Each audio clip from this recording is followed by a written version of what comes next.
also if you plan an experiment, you have to block, excess Yeah. time. Yeah. Which is a very big difference from grad school. Like, Mm-hmm. So, but Yeah, there you don't true. eat, right? You're not allowed to eat. You're eating everything. I think somebody's trying to communicate with me. Could someone take a screenshot of us? Because like I'm using my personal computer and I don't know how to take a screenshot from it. I did, but let's take one where we look good because I was Okay. trying to get everybody's. Bria's not on yet. Let's fix her hair. Yeah. Everybody has hair here, so Oh, I'm gonna put something on my lips. I was taking it seriously. yeah. I caught a screenshot prior to this, so I'm gonna delete it. Don't worry. Okay. I can send it to everyone.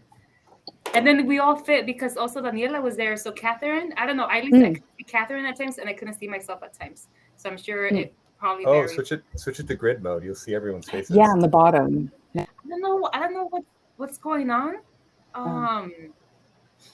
I can't see that. I don't know what's going on. Hold on. You could scroll down. Can you scroll down? By the way, so we're live. Daniela's here. Hello. Okay. Oh, okay. Welcome. Awesome. Maybe somebody else can take the picture because I see everyone right now. Okay, let me try, and I'll just say smile. Hold on. Oh, is this a group picture? Yeah, we're going to do a screenshot. Love it. Okay, hold on. What's going on? Trying to do it on OneNote. I think I got it. You got it? Mm-hmm. Okay, well, I wasn't smiling. Was I smiling? I wasn't ready. So to the audience that's listening to this live right now, this is what happens when you put a bunch of people in a virtual room, right? It's okay. But welcome back. Awesome. Thank you. Okay. Well, welcome back, Anna, Catherine, Bria, Evita, and Kevin. Long time no see. We are ready for the Q&A. I saw so many questions coming in while you all were chatting. And so I'm just going to get straight to it. Feel free, whoever would like to answer first, and we'll just go from there. So first question, and forgive me because I'm reading these in real time. How do you manage with the high cost of living in a place like San Francisco, this might be for you, Kevin, on a postdoc salary? I'm very interested in Genentech's drug development fellowship, but the idea of living in San Francisco is a deterrent. I can tell you how I did it at UC San Francisco. I married someone with a real salary because our housing costs were 92% of my take-home pay. So the answer is, if I hadn't had that, queuing to Bria's comments previously about bad pay in academia, might have had roommates or a studio or something like that. I think at the time, rent in San Francisco was maybe $3,500 per room or something like that. And I truly I don't have a great answer beyond that. I don't know how people do it. I think they make it work. Yeah, I can share my experience as a drug development fellow. Actually, the salary for this fellowship is pretty good. It's pretty close to a scientist salary. It's different from a postdoc position within the same company. We actually work in the pipeline projects, and I will say that the salary is pretty competitive, and it's good enough for you to live in the Bay Area. Yes, postdocs in academia in the Bay Area range around $55,000 a year. If you're living, like grad students here, make 40-ish thousand, maybe 45, and so it's also a struggle for them. But the drug development training program that Yadira is in has a very good compensation package. Postdocs in industry typically are higher. The Genentech starting postdoc salary now, I believe, is like at 82 or 85,000 a year.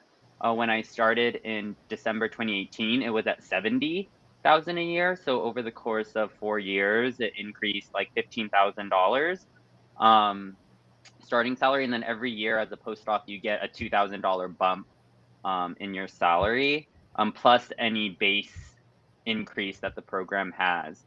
But it's right living here, right? Like I have no necessarily plans to buy a house right now. I'm not working at a startup company where, maybe my equity or stock options may skyrocket. Um, but in grad school and even as a postdoc in graduate or in Genentech, I was also hustling on the side. I was doing freelance DEI consulting, diversity consulting.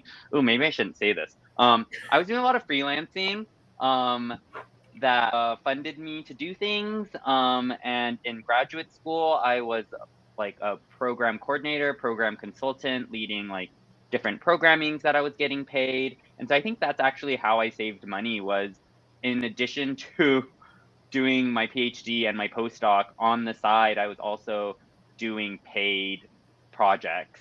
And then now, one of the things that I do is that whenever I'm invited for a speakership or to be on a panel or anything along those lines, I ask for some type of compensation.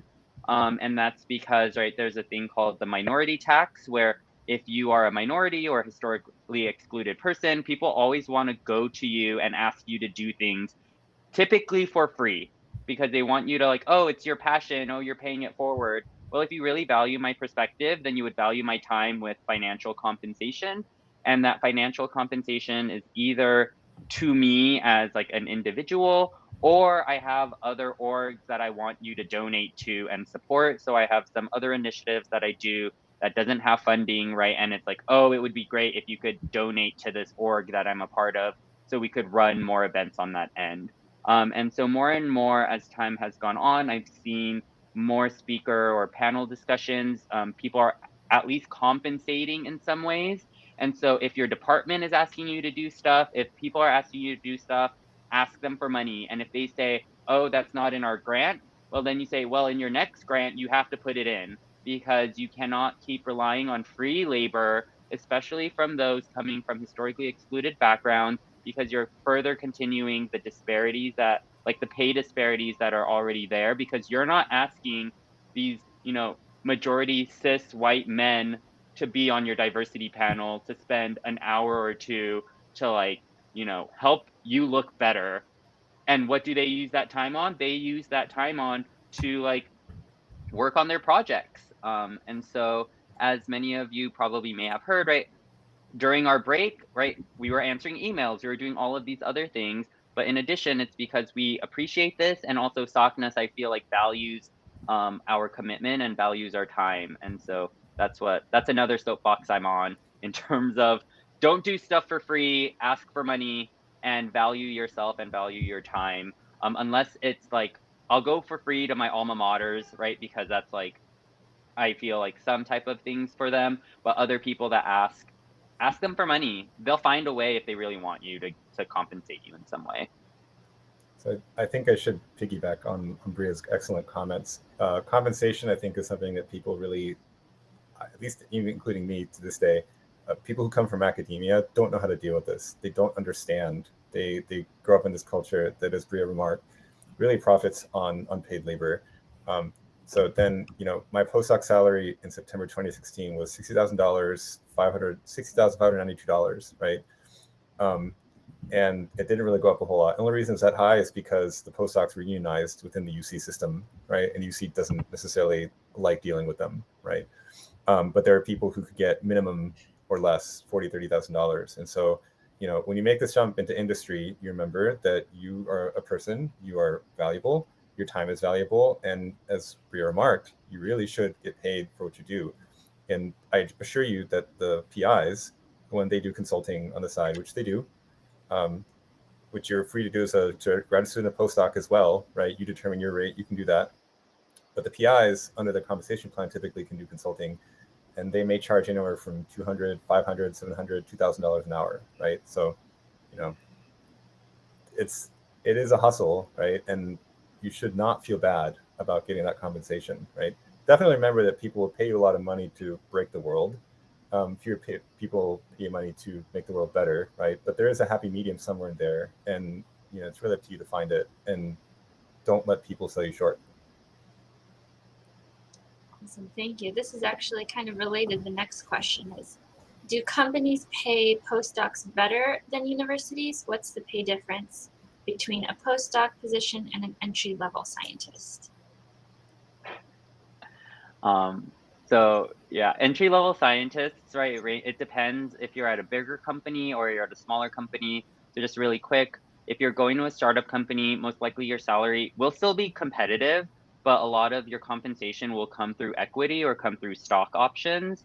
In terms of like, you're not going to get paid, you know, a high six-figure salary, but you're going to get equity in the company that, you know, increases with the value of the company, and that, you know, maybe if you get bought out or if the company just like really skyrockets in their technology, then you would be able to cash out and or something along those lines, which I know a lot of people have done.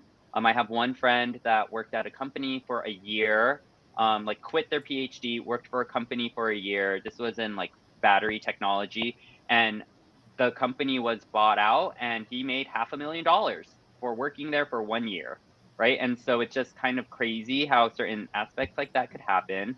But if you're going to go to a larger company like Genentech, probably like Merck, Bristol Myers Squibb, as an entry-level scientist with a PhD, you're probably going to be around the low six-figure mark. I think the drug development program that Yadira just put in, that's around 120,000. I think that's relatively high, but also thinking about this drug development training program, right? This is also, it's not a diversity program, but they are looking to diversify the scientists. And so they understand that a higher salary will attract more talent. And so that's why that also has a higher salary rate. But typically you'd be around the low 100,000s or low six figures, and then plus potential of bonus at a bigger company. And bonuses could range from 10 to 30 to 40% of your salary. And so at the end of the day, a starting scientist with a PhD and potentially with the postdoc would be around, you know, take home or like total income around 150-ish, where an industry postdoc, most industry postdocs do not give bonuses, and you'll be around the high like 80 to 90,000 ish, depending on where you're living. And that's always with the, you know, the caveat of like, oh, once you're a postdoc and you're done and you go into a scientist role, you'll be making a lot more money and like blah, blah, blah. There's all of that hand wavy stuff. But there's still that level of, oh, well, academia pays really poorly, so you should be happy about the amount you're getting paid as an industry postdoc. And so that's also another battle that I was trying to push for at Genentech, and you know, have those subsequent pay increases from when I started from 70,000 now up to 85. I'm sorry, that's like a long-winded way of going about that, but that's the information. Anyone else have any perspectives around anything I just said, or anything that's different that you may experience, maybe from the startup side? I mean, I was pointing at myself because I think I'm the one that's right now at a startup. Catherine has been through this process many times. She might have a longer view, but startup stock is kind of funny money. The buyout stuff is real. It's typically one of these corporate goals, for better, for worse, right? Benefits some people more than others. But if you're at a larger company, typically a publicly traded one, Genentech has popped up many times.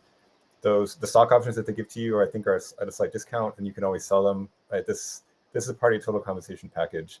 And these are things that are completely foreign in academia. I don't think that they have the notion of corporate bonuses or stock, right? Because it's a nonprofit entity. By chance, if you work in the government or you work for a government contractor, and obviously if you work for a nonprofit, these things don't necessarily exist. Just beware. That being said, those places, you can find good jobs there too, right? So, you know, money is important. It is not necessarily everything, and you know, don't be alarmed if in the corporate world you get more money. It's kind of nice, but there are other jobs there that don't have this comp structure. Someone mentioned earlier in the previous session about doing information reviews. I think that was Catherine. Those help a lot. You can actually ask about comp structures. And the higher you go in industry, the comp structures get pretty wild. You can get a lot of money. I will second what Kevin just said. Informational interviews are definitely very important wherever you are in the negotiation process. Know your area, know your what's the compensation range, and always negotiate, always. I feel like that could be its own workshop session on its own. Awesome. Thank you so much. Another thing to consider, I guess, aside from compensation, how did location play a role in your career decisions? At what point would you recommend prioritizing location over a good job? Maybe I could speak on that one. So for me, I lived in Washington. I was considering staying on the West Coast, thinking like San Diego, but an opportunity came up on the East Coast. So I just decided to go through the process of applying, and I took it more of a trial run. They reached out to me, so I'm like, oh, great opportunity to just see what it's like to go through the interview process for a position in industry, and I ended up getting the role. And then I discussed it with my family, like, do we want to move? And we're like, well, life is short, let's go. And if we don't like it, we can always come back. And I would say I'm very happy in terms of position being on the East Coast. It's definitely like interesting to see the diversity between the West Coast and the East Coast. And I would say Hispanics, you think of more of Mexicans. Here I've learned, and that's not the case, but that's kind of the perception. But in the East Coast, you have people from everywhere, from El Salvador, Chile, Puerto Rico. So in terms of the people I'm getting to know, they're from different places, and it's really nice to get to know them and interact with them. And also, like the states, it's easier to travel to different states. So I'm hoping to do more traveling after the pandemic.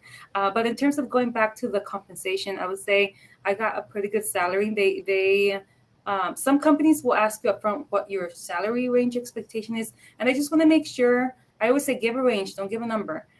And preferably, if they don't ask for that, don't give anything. That's kind of the negotiation tactic. You want them to give you the number, and then from there you can negotiate.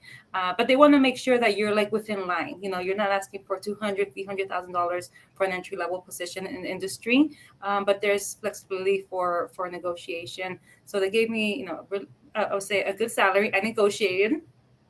And they gave me more money, and they gave me a sign-on bonus, a relocation package, and also within industry, for the most part, you get like a bonus, and that is based on your base salary. So the higher your base salary, the more money you're going to get for your bonus, and good vacation days. So that's important, and you can negotiate different things. So sometimes there's not that much flexibility in negotiating your base salary. At least they tried to make it seem that way. But then, I went kind of high. I went aggressive. I'm like, I want this amount of money. I'm talking to other companies, and they're like, oh, we can go up to this amount, but let me give you a higher sign-on bonus, which I didn't necessarily negotiate that, but it was kind of that compromise. I think it's also worth, Anna has highlighted a good point, that there's your base comp, your total compensation structure, but there's a signing component as well. And since the discussion was about potentially moving other places, in general, you would hope that whoever is, or whichever company you intend to work for, that they should underwrite at least some, if not all, of your moving costs, right? And there are lots of different kinds of ways that this plays out. They might just give you a lump sum in your signing bonus, but if you're moving cross country, or in Anna's case, when with the move to Pennsylvania, I mean, the company should really pay for these, and so you can attempt to negotiate for these, or you can say, I don't want this, I'm out. You leave and you go on a job. There are many ways to deal with this, but don't forget that signing component, right? That ends up being a very large portion of your initial jump into a company. And then also, I was just gonna say, with the relocation package, that doesn't get taxed, or at least the company will pay for the taxes. They call it, I forgot the name, Yarita. Do you know what that is? When they go up high and they pay the taxes. So pretty much, when I joined work, they gave me a lump sum, and that's before, like maybe 2 or 3 weeks before I started, and they take care of the taxes. And then for my sign-on bonus, they paid me on my first paycheck, and like Bria was saying, they do tax you a little bit higher, but it's extra money, and you're like, yes, I'll take it. It's more than zero. Yeah. Yeah, I would say, to the question, about like relocation, I think you have to have self-reflect. I say this to everyone, you have to have self-reflection of what are all of your values that you have, right? There's different values that you could think of. It could be location, it could be um, proximity to family, proximity to, you know, your home country if you are coming from somewhere else. Do you like big cities? Do you like small cities? And then really also what are your values in terms of your career development, right? So there's some places that you could go that have a lot better potential career potential for you, but you know, maybe in a big city or maybe on the West Coast or the East Coast, which is really far from your family. So you have to think about and write down what are all your values in your life, not only for your career, but in your life. And then you basically prioritize your job search or where you move based on how you order those values. Because if right you have older parents that you need to take care of, you're not going to move across country because that's the best career move for you because you have to stay local. And so you have to think about all of these values and then how do you rank them by priority and then um, base it off of that. And what opportunities you have in an environment that really hits the most amount of values that you're looking for, because very rarely are you going to find a place value that you rank very highly. So then you have to start negotiating for yourself, you know, what makes the most sense for you. And then also thinking in terms of short term or long term, right? There could be short term values that you have and then long term values of like, oh, my career short term will really expand here. And then long term, I would be able to get a job closer to home or closer to family or what other values that you have. So self reflection is really important. Talking to a career counselor if you have one at your school is really helpful. Or if you're at a company, like I know Genentech, probably Merck has this also, having people that you could go to talk about these things. And they typically have lists of values for you to have self-reflection on so that you can make a much more well-informed decision. I think a lot of times people move forward with blinders on and just about, oh, I only care about this one thing, like money or with location, but you really have to think of things holistically and really put yourself in the best position. And of course, if you have significant others, be sure they're involved in that conversation as well, because you don't want to make these decisions, you know, on your own, if or also with your family, depending on how your family is. Thank you. That's great advice. It reminds me, I did a similar method of choosing the college that I went to. My dad wrote out all of my values and we assigned points and we added them up, and it was a math decision essentially. So thank you. Speaking of values, we have a question about mental health. If you're comfortable sharing, do you think you feel supported in your respective workplaces? And I'll share it on the screen as well.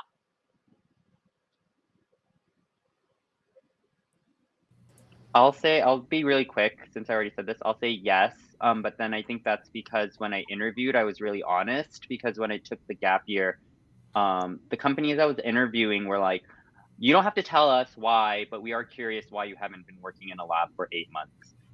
And I decided I could either lie and just be like, oh, I needed a vacation, or I could tell the truth. And then I ended up telling the truth about my, you know, being depressed and working through my own mental illness, as well as my friend passing away. And I wanted to be in an environment that I could pursue science, but also maintain my mental health. And so from the beginning for myself, I felt confident enough that they would want me, that if I was honest with this, that this wouldn't be a deterrent. And now that mental health conversations are being talked more about in STEM or in the country in general, and the taboo and the stigma around it is being removed, you know, I think these conversations are opening up more and more. But it's up to you with how honest you want to be in those spaces. And then additionally, you know, utilizing your health insurance or the mental health services that your employer provides. Okay, I think that was less than. Yeah, one thing I wanted to add to that is that at BMS, and I know at Genentech, there have been days called mental health days that have been added recently in the last couple of years due to pandemic. But I imagine it's going to move forward because people really, we had things like quiet weeks where around the whole world, everyone at the company would basically agree, no email or no meetings and very little email. And these are things, that we didn't see until recently, but I think they're great. And even, the CEO and the managers post, on the internal kind of social site, pictures of them out and about, canoeing or walking. And I think mental health is really at the top of the list for industry. And I've seen it myself at BMS, and I think it's great. Yeah, I can second that. We do have respite days once every month, and those days are very, they are protected. No meetings, no emails, no nothing, and they are pretty helpful for mental health. We also at Merck have an app where it talks about like your health, your mental wellness, going to the doctor, and whenever you do something, they give you points and you get money. So you get extra money on your paycheck. And yeah, there's different events that talk about mental wellness.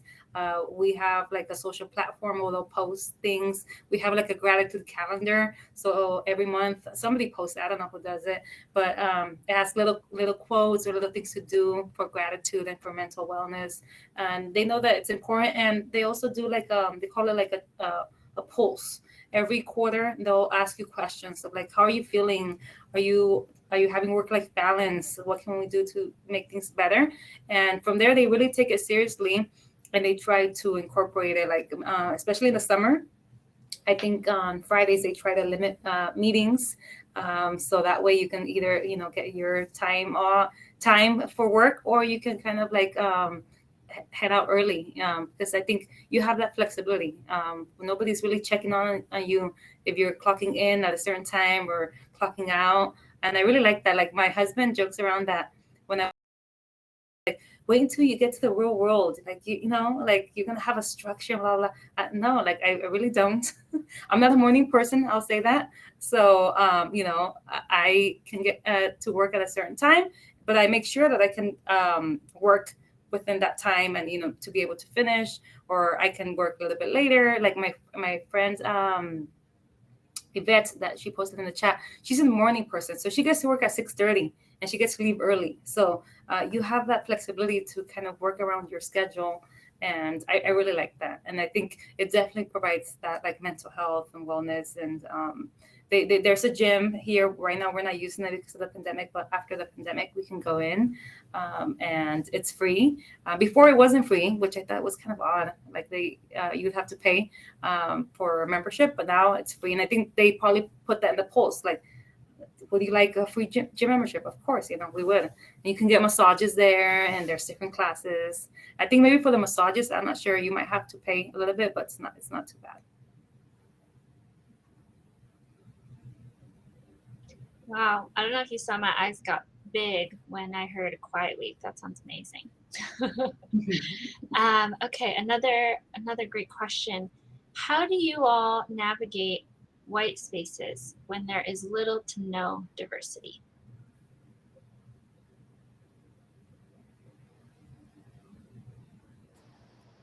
I mean, I'm going to open with the unsatisfying answer. I feel like I just kind of muddle around with it. It's similar to where I grew up. A buddy of mine in high school once joked that my high school is about as diverse as printer paper. And so I guess for those of us that grew up there, we sort of knew how to navigate it. And then went to college and then grad school, and moving out here in the Bay Area, I think, Tucson is not completely white, I assure you this, but you start to meet new people, right? And I don't know, I guess you do learn to, I think Bria had called it code switching. You learn to how you can behave with whom, right? And to navigate this thing. I mean, I guess I have the fortune, like, to be male presenting and being tall. You don't see it in the seat, but height does play a difference here. People don't generally try to push me around, but I've, at least in my company, they don't question who I am. They let me be me, right? And that has helped a lot. In previous instances, I feel like I felt like I did bite my tongue a lot, just to keep things specific or peaceful, I guess, between people. professionalism aspect, I guess. I feel like over time that could be a bit corrosive to you. So eventually, don't keep it all in. If something pops up in a white presenting space and you feel like you've been wronged or insulted or something like that, eventually you'll need to speak up, and don't be quiet, I think is the long run answer to that question for me. I would say for I'd me. say. I'll go for it. Oh, go ahead, Anna. I was gonna say for me, when I don't really see like representation, I still try to speak out, and maybe that's my nature, where I like to be involved. I like to give my opinion, and I feel like the different working groups that I'm in, they've respected that, and I think you build that credibility over time. When you start bringing new ideas or questioning, and you're not just questioning just because, like, you can back it up, you can look, in the literature, etc. And now I feel like I built that trust, that credibility, where they're like, they come to me for questions, and I can, give them a quick turnaround. So I try to be like my true self, my true identity. And I hope that people like respect me for it. And, at least I always say respect, they don't have to like me, love me, but respect me. And because I think it is really hard to compartmentalize, right? Compartmentalize the way you act, you react. And I feel like you're more at ease when you can be yourself, and then people at least respect you for it. And also I've learned that some people, you gravitate more than others. So some people are like, maybe they're not that nice. I took that note, mental note. They might not be my friend, but I'm going to be working with them. And I think it comes down to personalities, right? Also cultural. Some people are more vocal, some people are not. So it's also understanding them, right? Because sometimes we think, oh, they did this because a certain way or a certain reason, but it might not necessarily be that case. So you kind of have to read a little bit more, and maybe you get to talk to them more and develop that relationship if you want to. And if you don't, it's fine. You keep it at a very professional level. Yeah, for me, I try to leave my own bias at the door and trying to interact and with them as if we were all the same. And I feel like that has helped focus on my strengths, and to just talk and do wherever you're good at, and just don't have that in mind. I feel like that has helped me to stay focused on and not try to look too much or be bothered by being the only Latino person in the group. And I think also like or probably being in academia, right? Even in undergrad, I might have been the only Latina, so I'm kind of used to it. It's kind of like, oh, whatever. Of course, you get happy when you see somebody across, and oh, hey. Or I kind of look at my department because we're kind of big. I look at names. I'm like, try to like, oh, they might be Hispanic, they might not, I try not to judge, but at the same time, you can kind of see, oh, Perez or whatever, Vergara sounds different.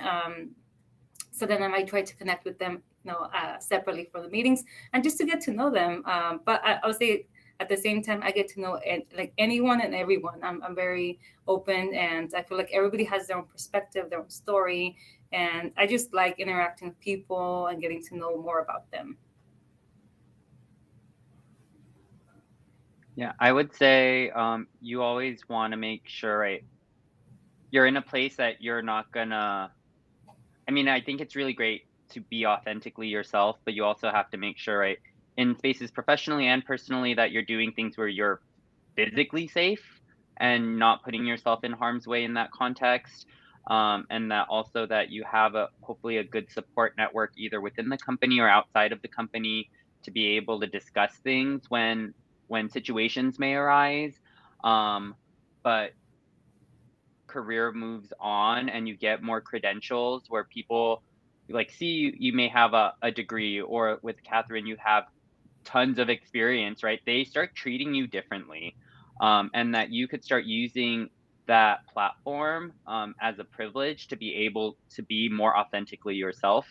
I think the way I speak on panels is the way I speak at work, that way I speak with friends, the way I speak about sensitive issues. And it's because, right? Like I know I have a privilege of having a PhD, and I have a privilege of being in a position of power that they hired me to be like this. So I have that. But other people, you want to make sure that you are still making the best decisions for yourself. And that could be being authentically yourself, or it could be like, oh, right now I need to like, I can't because there may be repercussions. And I just want to be honest on these spaces that, I want everyone to be authentically themselves, but there's some places, right, that you just can't. And it's because, and then maybe that's one of your values of when you're looking for a new job. Oh, I want to go where a culture I could be more authentically myself. And so if you feel like you can't, maybe that is another thing to consider, that when you're interviewing, you're asking the hiring manager this questions. You're asking the HR, oh, what employee resource groups are there for people with similar identities, so that you know where you're going, that you're going to have a space for you to be authentically yourself, if not all the time. And I would say also it depends on the department you're in, your manager. Like I've heard stories. I have colleagues where they had to find a new position just because they weren't advancing. They weren't like there was something happening, with their manager or their department, sub department, where things didn't feel right for them. And I think they looked into their values. I'm like, is this something where I really want to stay? So I would say that even within work, right, there's different levels. And I think you have to figure it out. So when you're interviewing, you're really interviewing your manager, your group, and your department. I would say that's kind of your island. And then from there, you can, branch out to get to know others. And if it doesn't work out, it's okay. You can change and look for other roles. I think once you get your foot in the door in industry, can look for other roles within the company, outside the company, and it's okay to change paths if things are not working out for whatever reason. Awesome, thank you. And I just wanted to put a quick note about what Anna mentioned about kind of looking for people, maybe going through a directory in a department and seeing those last names. I actually did that myself when I was looking to do informationals, and I would just introducing myself briefly and asking for a coffee chat, and everyone said yes, very warm, and welcoming. And I could always ask that person, is there anybody else that you might know that I could talk to as well? And and that's how I learned about the different departments in the company, etc. But that might be a starting point, because we can connect on the cultural level.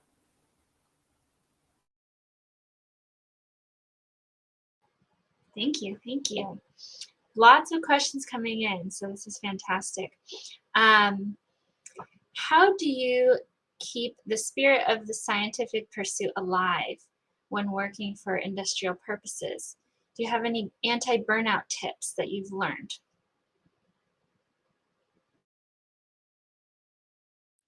Take your vacations. Take vacations, have non-negotiables. This is something I didn't do in grad school, which I wish I did. But like and this goes into some of the things I think we talked during the break is, if you go to the gym or you go do yoga, whatever happens, you're going to be there. Like if you go to yoga at noon on Tuesdays and someone is like, can you meet with me noon on Tuesday? You tell them no. And that's because that's a non-negotiable for you, right? It's like similar to like if you have kids and you have to pick them up from school, right? And they get off at 3 and someone's like, can I meet with you at 2:30? Of course you're going to say no, I have to go pick up my kids. So you have to have non-negotiables built into your calendar, and you block out times for you to work on yourself or work on personal things, so that you're able to like not burn out, and that you have these boundaries. And it's easier to start with a lot of boundaries with your, and then like loosen it up. Oh, okay, yeah, I'll meet with you at that time. But like for myself, I have an appointment scheduler. They could schedule anyone could schedule an appointment with me Tuesdays through Thursdays for 30-minute meetings. Mondays and Fridays are blocked out, because those are times for me to figure out my week, and then at the end, like wrap everything up so I could have that time. Of course, there are times when people are like, oh, can you meet on Monday? And I'm like, sure, we could meet. But most of my I set it up in a way where like my schedule is built in a way that is useful for me. And also for right thinking about working for a company, or even just working in science could be really ableist. It could be like, oh, you could be in hours for meetings for 5 hours. That's not true. So you have to build in, times if you're an introvert, times for you to decompress and be like, if I have an hour meeting, I'm going to have 15 minutes and I'm not going to have back-to-back meetings. And, or, if you have to use the restroom a lot, maybe because you're pregnant, right? Like you have to be like, okay, I'm going to have a 30-minute time to, use the restroom or to do the thing with getting breast milk, right? Like you have to put these things in your schedule so that you don't burn out. And it's okay to say no. And I think that's the hardest thing, especially if you're coming from a lot of historically excluded communities, come from cultures that are very like complacent and always saying yes, especially if you are female. You just have to get comfortable with saying no or finding ways to say it like, oh, I will get back to you later after I check my schedule, rather than just saying yes right away. So if you feel uncomfortable saying no in the moment, you could say, oh, I need time to think about this. And then you could send an email later that says, oh, looking at my schedule, I'm actually not able to do this. And so you have to have different tools for you to be able to communicate effectively the way that you want to communicate, but that also holds your values, to what you want. Also, I apologize. I feel like I talk a lot and I will let other people answer questions. Bria, you just brought us one thing that reminded me I wanted to bring up was that soft skills I have noticed I've gotten better at. That's something that's been very helpful, interacting with difficult people. Like you had mentioned, if someone asks something of you, oh, let me check my schedule and get back to you. I mean, having these phrases ready to use are things that I didn't have when I first started, but that I use now. Like project management, I think it's great for anybody. I'm not PMP certified, but I've taken all, the coursework and a certificate program in project management, and that's been helpful. And I feel like that could be helpful for anybody, just for you to project manage your own work or, help teams out as well.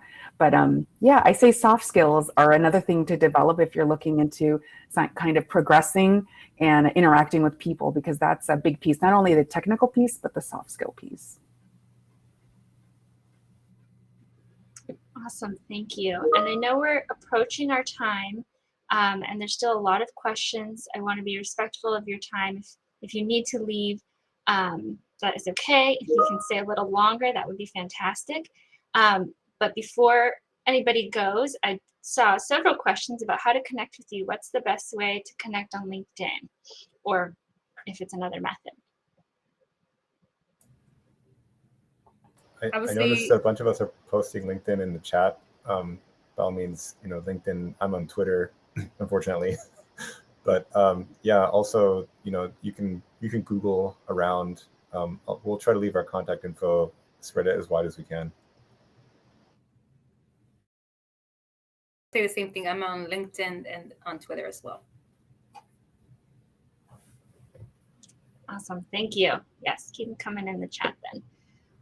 So I saw a question that I think is really relevant for what our participants are going into tomorrow for these curated conversations with companies. And the question was, what sorts of information do you seek out during informational meetings, since what they're heading into is sort of similar? So what sorts of questions would you suggest one asks? I would say the best way to get the conversation started is just like, tell me more about yourself and your career trajectory. That opens the door for them to talk for a bit. You warm up, and then once they say something, you can have like follow-up questions. It's really a dialogue. Also, maybe like what skill set helped you get into industry. You can talk about your skill set and then ask them, where do you see me fitting in industry? Because a lot of times I've talked to some people that have connected with me at the Merck booth, and they're like, I think I want to go into and a lot of times it's just having that clarity, and you get that through talking to people. And a lot of times, if you can share your CV or your resume, and they can get a better idea of what you've done, and they can tell you, oh, this is where I see you fitting in. So that's what I did a lot in terms of figuring out what roles would be good for me in this industry. And then also I would go online and look at different positions, and if there were certain keywords that interested me, or I had it in my background, I'm like, oh, it kind of helped me navigate that process. Yeah, Anna, those are really great. I did that as well. So I kind of found my dream job and I saved it. And I said, this is what I want to do in 5 years. How do I get there? And I would try to fill the gaps. For the questions, actually, I accumulated like a list of 100 questions, just by doing Google search and working at various companies. I had interviewed people. So I'd collect, I just remembered all my questions from the various companies. And it's basically me interviewing the person and saying, what do you like about your job? What you're just saying, Anna, what don't you like? What's tough? And what do you wish you knew before you had the job? And, and also asking, do you know of anybody else I can meet with from another department? And just being very inquisitive. And I felt like whenever I had these informationals, it was me asking them, and they were speaking, 90% of the time, and I'm taking notes. And then of course I had a page next to me of like 100 questions. And in case it wasn't rolling organically, I can just refer to the questions. But yeah, I felt like invigorated and excited when I would have these informationals, because I'm learning so much. And it was just great info to have under my belt, so that when I did go, let's say, to an interview, and say, well, why do you want this role? And you can talk about how well I did information interviews. I talked to people in these different groups, and I felt like out of all of the groups, this one was best fit, and this is why. So it's almost like I'm showing them I did my homework, that I know why I want to be in regulatory and not in clinical research and not in the other groups. So yeah, great tips. You should have an elevator speech for I should be better at this, 60 seconds, who you are in general, what work do you enjoy doing, and where do you want to move, where do you want to go moving forward in terms of your career, and being able to keep things really short and concise, and really being able to brand yourself could really help people that you meet tomorrow place you in different parts of the company, or think about people who to connect you with. And so I think that would be my advice, is having that 60-second elevator speech, and then also reflecting on what are your values, and then asking questions that will help you understand if that's a company that will actually fit the values that you're looking for in your career moving forward. Awesome, thank you. You joke about talking too much, Bria, but I disagree. I think it's perfect. So we are technically at time. Again, I want to give you an out and respect your time if you need to go. I have a few more questions, and I believe we have the space until for another 13 minutes. So thank you again for staying a little bit extra. If you have to go, that is absolutely okay. Okay, I'll go to the next one. There's some goodies in here. So the next question we got is there anything you regret from going to industry? And the alternative question, what are some of the challenges working in industry? I can tell you to this day, the reason I want to go first is I know exactly what I regret. I do miss mentoring my students. I had, I guess, generally good experiences with, I think, at eight or nine mentees as a postdoc. They definitely made life very rich, had all the ups and downs, and I don't get quite that level of interaction these days. I think that was what I like most about academia, was the training side. And in my current position, in my current role, that's not part of my job. I seek it elsewhere, for example, through SACNAS. And, is maybe I don't have it now, but, life is both long and short, and I'm taking the long view here that there will probably be other opportunities to do this in the future.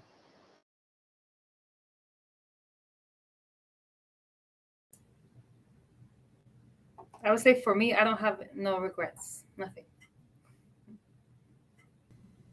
For me either, not so far.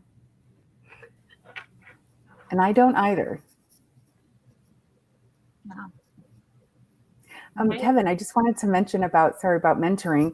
Actually, at BMS, we do have a program where scientists can actually mentor students. And actually, BMS is working with SACNAS to mentor students. So depending what company you're at, they may or may not have mentoring programs. And I know, Kevin, you mentioned you're at a startup. But yeah, so there might be opportunities for you in the future to mentor fellow colleagues or SACNAS students like BMS.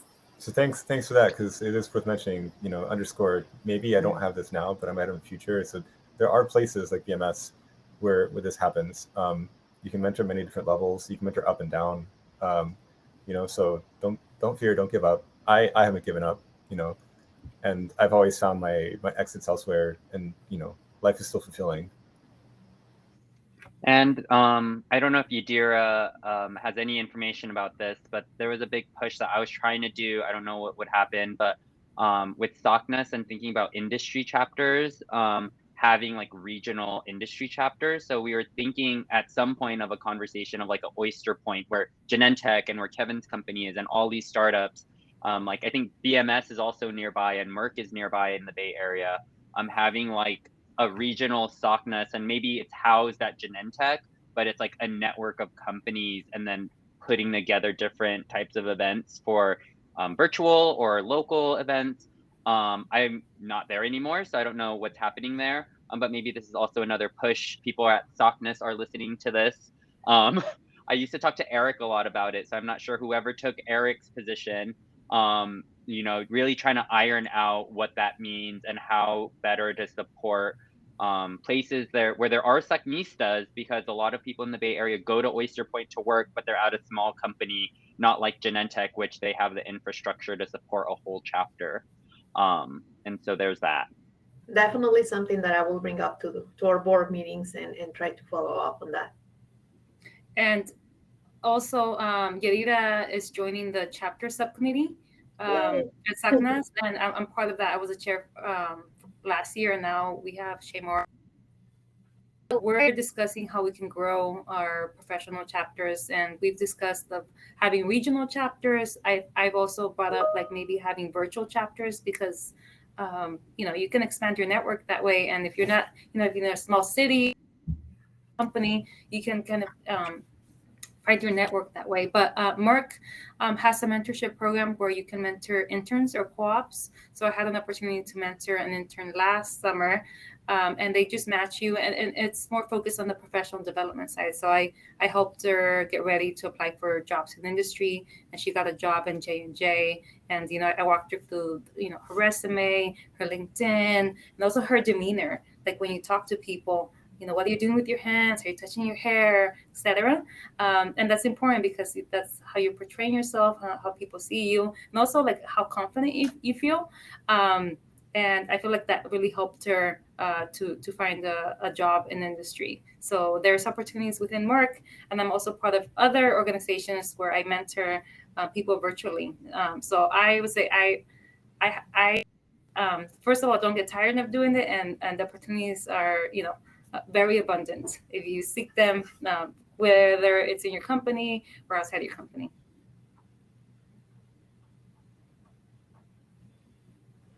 Awesome, thank you. And yes, for everyone in our audience, I would just say, maintain your membership, stay engaged with us so that you get that information when we're launching those professional chapters.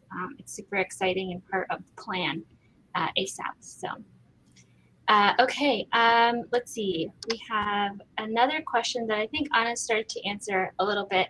How many job applications did you all have to do before you got a job straight out of grad school? Were you at all unemployed for a time while looking for a job? Is this counting the academic jobs? Because the numbers vary dramatically as a result. So I guess I don't think I actually said this in earlier. I had interviewed for my current position. There was another industry position, but I also applied to, I think, 15 or 18 academic jobs. I had 2 interviews and they didn't pan out. One I think was in a biostats department, one was in a stats department. And at least the biostats department had the courtesy to tell me, no, thank you. The stats department just ghosted me, but I think I saw the person they hired, and that person was teaching statistics over Zoom. They can keep that job.